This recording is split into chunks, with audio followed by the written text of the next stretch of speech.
Wheel vibrations cause a piston inside the shock absorber to force oil through a valve. This absorbs energy, dampening the vehicle's bounce.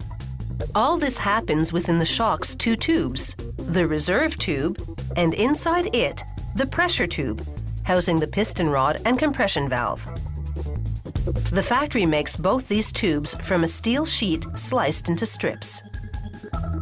Inside this tube mill, coolant prevents the passing strip from overheating as one forming roller after another gradually rounds it into a tube. Then a copper welding wheel fuses the tube closed. As the 5.5-meter long tube comes off the mill, a cutting tool chops it into shock absorber lengths. The tube-making process is the same for the reserve and pressure tubes, except that the reserve tubes undergo one extra step, compressing the ends. This enables the shock to house a larger reserve tube that can hold more oil. The reserve tube's final stop is a press. A die inside stamps the part number, the manufacturing date, and the brand name. Many components are made of powdered metal, mostly iron powder mixed with some graphite and copper. After a press compacts the powder in a die, a furnace fuses the particles. This powdered metal part is the valve through which the piston forces the oil. Steel discs and a spring help control the speed with which the valve operates for varying driving conditions. A stamping tool crimps the end of the tube, holding the spring in position. The valve, now fully assembled, seals the bottom of the pressure tube. Meanwhile, a press punches round steel discs into other components. These loops mount the shock absorber to the vehicle.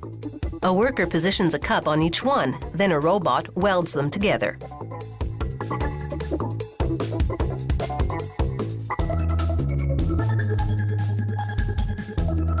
They insert a cup and mount unit on one end of the reserve tube, then weld it on. This unit is called the base assembly.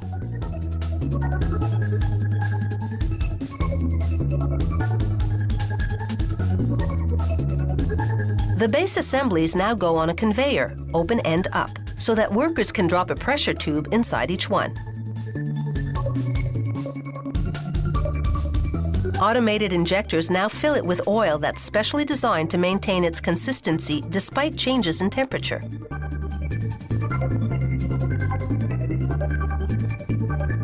Next comes the head assembly. That includes the steel piston rod and the mount on the other end of the shock absorber. Two copper welding wheels fuse the head assembly to the base assembly with a cap. This closes the unit, sealing the oil inside.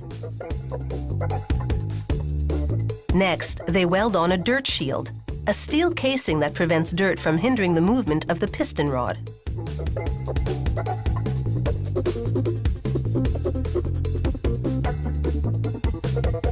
Now they press a bushing into each mount.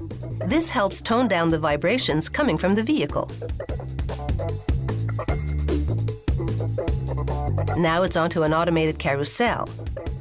Robots pierce a hole in each shock and inject nitrogen gas to prevent the oil inside from foaming.